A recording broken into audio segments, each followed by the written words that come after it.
let's talk today something about design thinking, right? I've always been thinking about design, and people always keep talking about design thinking. People have all kind of things. They say it is design doing, not design thinking. People say, what's new about it? It's just a way of problem solving. There's nothing really different about that. What do you think about design thinking? What's, in your view, is it really something different? Or if it is different, how do you really articulate that? Yeah, those are some good questions.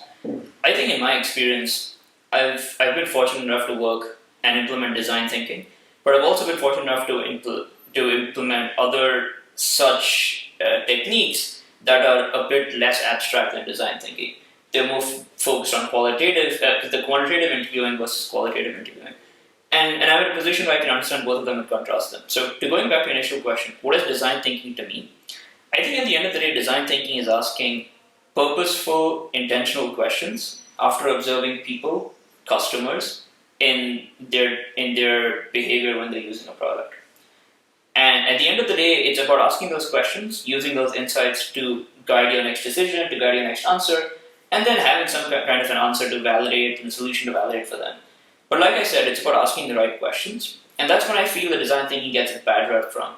Because when done well, it seems obvious. It seems like, hey, anyone can ask these questions, and why is it the latest buzzword? But I think having worked with design thinking teams that were great at doing their jobs and some that were still learning, I think it really depends on the quality of questions. And if the people aren't talented enough or aren't experienced enough to ask the right questions, design thinking very quickly becomes this exercise that you do just for running through the motions. So one thing I like one of the definitions I read about design thinking is basically thinking with the hands. Because the whole notion is really that you are not really building some kind of fancy models in your mind. You are actually basically building something that you can play around with, and you can actually articulate it, you can show it to the people, you can say, hey, go ahead, use it, and then give me the feedback on that one. Are there problems that are more suited to this kind of thinking, which can be made more tangible, more concrete, as opposed to more abstract or more intangible? Yeah, no, I think that's a good question. And I think let's take a step back, right? Why does it make sense to give a prototype in the hands of a customer so that they can play around with it? Why does it make sense to solve problems tangibly and not, intangibly? It's because for some types of products, you have certain pain points that are very hard to describe if the user has not very personally dealt with them. And even if they have, they may not have the right vocabulary, they may not have the right words, they may get lost in translation. And therefore, this is why people do user studies, because you can see someone and how they play with it, and tells a lot more than if they just talk about it.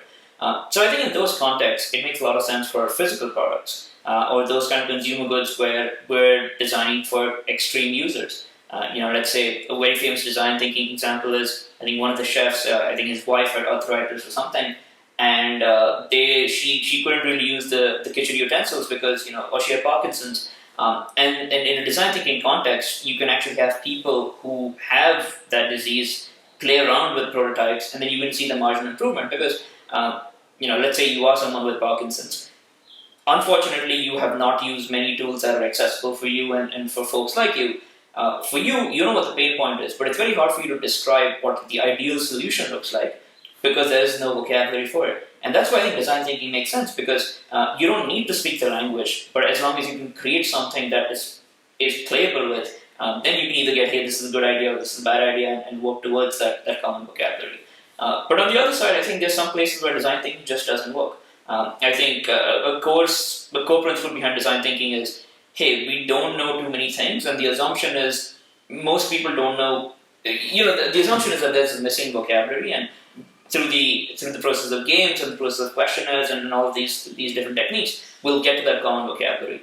But in some cases, and I work with clients that are in the medical technology spaces, or let's say you are a doctor that's trying to come up with a new way to solve a blood clot, or you're trying to solve these engineering problems within the body. You can't really fail fast. You can't really prototype and validate because you're dealing with much higher stakes problems here. And B, I feel that in that sense, having a missing vocabulary is not going to help you solve the question. You need to have people that are experts in this, and you need to have people that are making very abstract quantitative decisions and not things that are more, not abstract, but making quantitative decisions versus those that are more qualitative and with the hands. Cool. Now that's really interesting, and that actually makes me think of maybe the last question for today's episode, which is in the past we have seen design thinking kind of get started from physical design or the product design sort of a thing, and then we saw that the same idea has been carried on to the intangibles or the service design thinking, for example.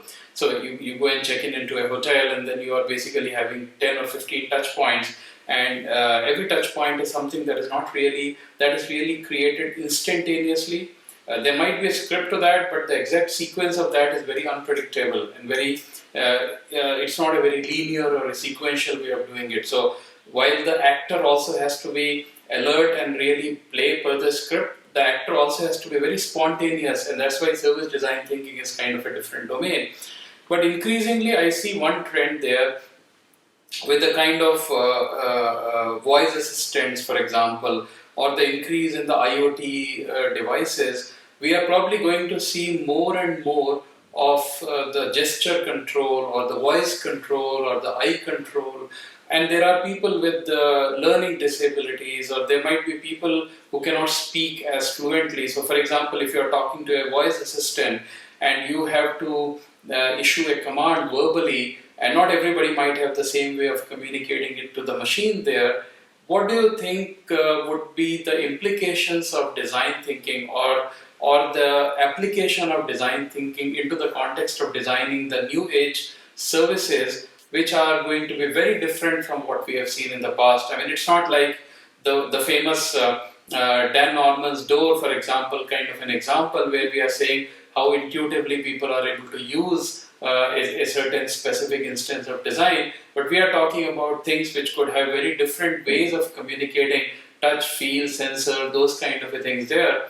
How do you see the role of design thinking in designing those experiences where human beings will have to talk to those autonomous agents without really you touching or feeling them, but just by gestures or voice or other kind of things? Yeah, no, I think that's a great question. And I think voice assistants are a perfect example of something that can get better with design thinking. It's because it's a very abstract problem.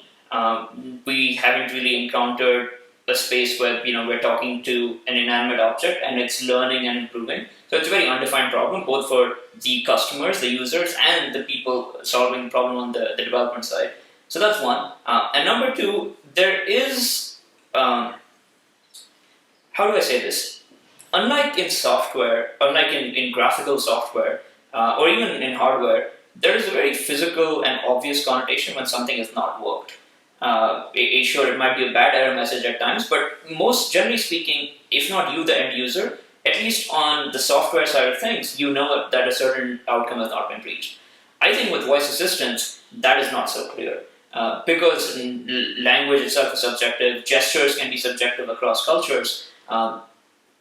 It's not very clear that, hey, a certain action has not been carried out.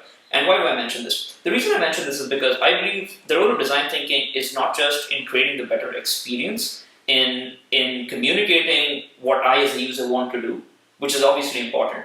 But I also think design thinking is helpful in the opposite, which is conveying what the machine or the AI is trying to communicate to me.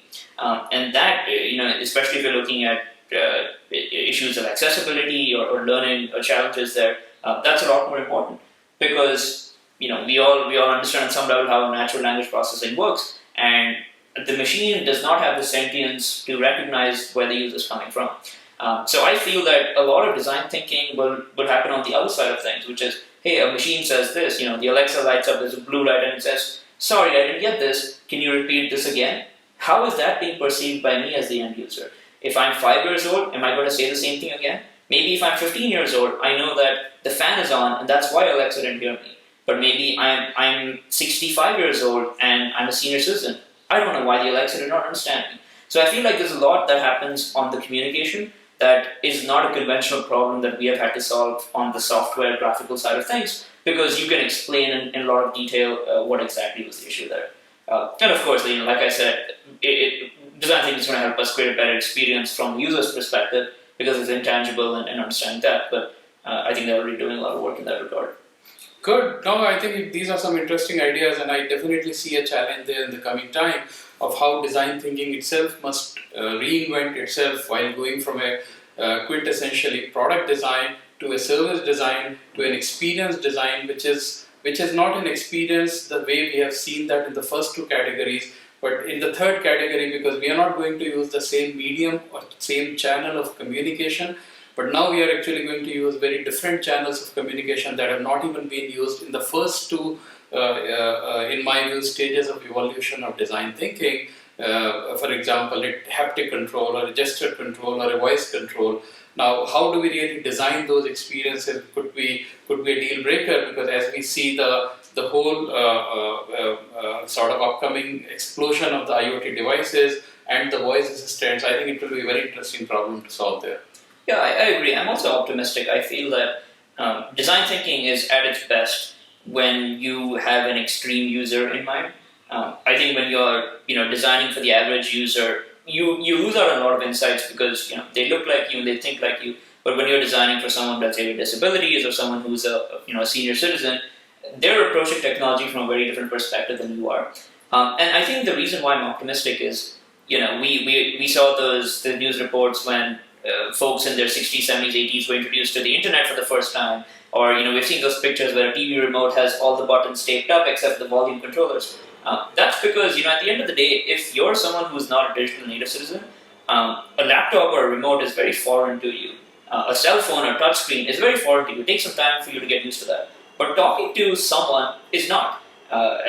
People throughout the dawn of man have been talking to other people. Sure, now you're going to be talking to a black box that lights up, but I think it's a lot more natural than interacting with, say, a cell phone or having all these different buttons all over. And that's why I'm optimistic. And the reason is when you're that cycles. So yes, it's completely a blue ocean here and new frontiers. But I'm optimistic because this is just more natural, and therefore the extreme users, whether it's young people, old people, people with disabilities, will just feel more natural to express themselves. And going back to what we spoke about, design thinking is about coming to this common vocabulary of problems. The more natural it is, the easier you can get to that. Cool. It was good chatting with you. It's a wrap for now, and we'll come back next week with one more episode. Bye-bye.